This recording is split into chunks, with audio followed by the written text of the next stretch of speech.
Laut yang luas dengan beragam makhluk hidup dan misteri yang belum terpecahkan tentunya sangat memukau hati setiap kita yang melihat. Setiap biota, ekosistem, proses, dan sirkulasi laut ini saling berproses untuk menjaga keseimbangan bumi yang kita tempati. Namun, karena aktivitas manusia yang tak terkendali, sebagian wilayah laut mulai terancam oleh kerusakan. Kalau dibiarkan terlalu lama, wilayah ini bisa rusak dan tidak bisa direstorasi lagi. Untuk itu, manusia berusaha untuk mempertahankan wilayah ini sebagai kawasan konservasi. Wilayah yang dilindungi ini dikenal dengan istilah MPA. Menurut IUCN, International Union for Conservation of Nature, suatu organisasi internasional yang bergerak dalam bidang perlindungan keanekaragaman hayati, Marine Protected Area atau MPA adalah istilah untuk menggambarkan suatu kawasan konservasi di wilayah perairan, termasuk flora, fauna, sisi sejarah, dan budaya yang terkait di dalamnya, dan telah dilindungi oleh hukum maupun cara lainnya untuk melindungi sebagian atau seluruh lingkungan tersebut.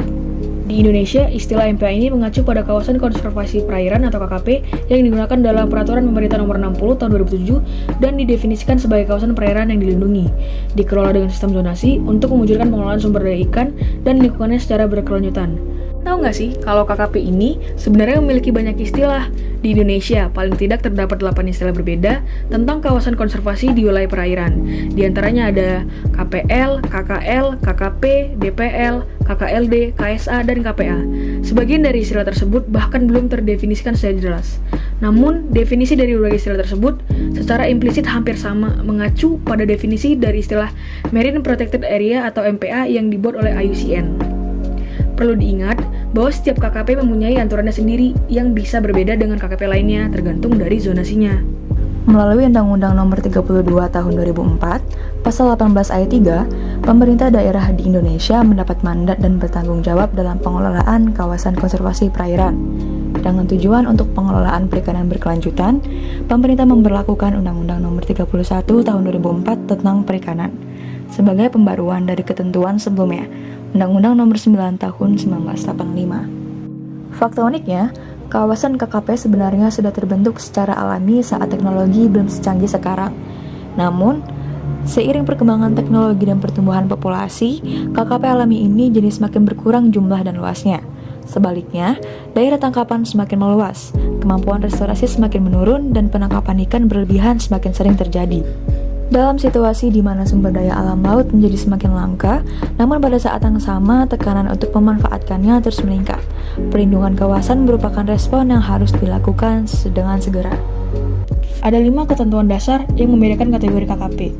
Berdasarkan ketentuan tersebut, penamaan masing-masing kategori kawasan konservasi dibagi menjadi kategori 1A, Strict Nature Reserve, kategori 1B, Wilderness Area, kategori 2, National Park, kategori 3, Natural Monumental Features, kategori 4, Habitat or Species Management Area, kategori 5, Protected Landscape or Seascape, kategori 6, Protected Area with Sustainable Use of Natural Resources, kategori 7, Anthropological Reserve, yang kategori 8, Multiple Use Management Area, kategori 9, Biosphere Reserve, dan yang terakhir, kategori 10 adalah World Heritage Site atau Natural. Melalui kuliah lapangan yang kami lakukan pada tanggal 12-13 November lalu, kami menganalisis bagaimana kondisi MPA yang ada di Pulau Panjang. Perairan Pulau Panjang termasuk ke dalam perairan yang terdapat banyak aktivitas manusia, mulai dari budidaya perikanan, industri, hingga kegiatan wisata. Perairan ini termasuk ke dalam perairan laut dangkal sehingga ekosistem di dalamnya termasuk ekosistem yang memiliki keanekaragaman sumber daya hayati yang tinggi. Laut dangkal perairan Pulau Panjang memiliki ekosistem terumbu karang pada dasarnya.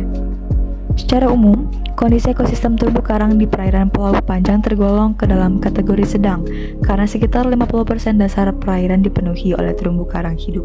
Sebagian besar terumbu karang berada dalam kondisi baik yang dibuktikan dengan uji kesehatan karang menggunakan Coral Watch atau Coral Health Chart. Berdasarkan hasil kuliah lapangan, warna terumbu karang yang berada di perairan Pulau Panjang bervariasi, mulai dari hijau tua, coklat, dan merah kecoklatan. Di perairan Pulau Panjang terdapat pula ekosistem lamun. Lamun yang ditemukan berada di daerah pesisir, namun jumlah lamun yang ditemukan tidak terlalu banyak dan sebagian besar hanya berupa daunnya saja. Hal ini dikarenakan kami tidak mengobservasi ekosistem lamun ini cukup jauh, serta keadaan perairan yang cukup keruh akibat campuran pasir. Kondisi perairan pesisir yang keruh dan mixing tersebut juga mengakibatkan kami tidak bisa secara penuh mengobservasi bentos yang berada di pesisir. Ekosistem bentos yang ditemukan berupa batu-batu karang yang telah mati, beberapa alga pada karang, arthropoda kecil seperti keong, serta annelida. Selain ekosistem tersebut, terdapat pula ekosistem mangrove di sekitar perairan Pulau Panjang. Zonase ekosistem mangrove terlihat berada di pesisir perairan. Bagaimana dengan hukum yang berlaku? Sesuai dengan SK Menteri Kehutanan dan Perkebunan Nomor 418 KPTS 2 tahun 1999, Pulau Panjang ditetapkan sebagai kawasan suaka alam. Secara umum, kawasan suaka alam didominasi oleh vegetasi mangrove. Vegetasi mangrove ini berperan penting dalam pengelolaan sumber daya alam dan keanekaragaman hayati. Hal ini karena vegetasi mangrove dapat mengurangi laju erosi pantai atau abrasi, sebagai pelindung garis pantai, dan sebagai habitat bagi organisme pantai. Namun, karena pulau ini merupakan tempat wisata, beberapa hutan mangrove mengalami kerusakan karena adanya penebangan.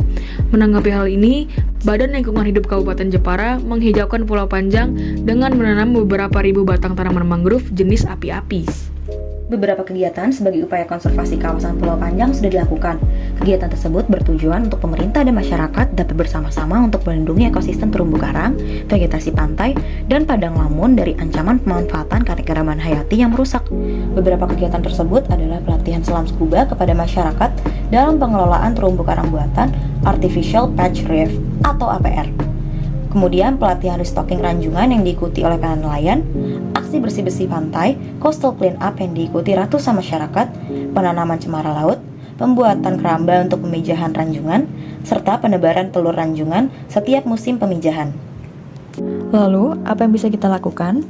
Mungkin kita tidak bisa langsung melakukan hal besar seperti yang pemerintah lakukan. Beberapa usaha konservasi yang dapat kita lakukan diantaranya usaha konservasi penanaman kembali pohon mangrove serta budidaya kecil-kecilan untuk ekosistem terumbu karang. Kondisi ekosistem padang lamun di Pulau Panjang termasuk dalam kategori rusak.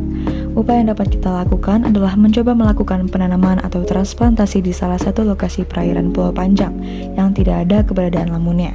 Dengan harapan hal ini bisa menambah sebaran ekosistem padang lamun di perairan Pulau Panjang.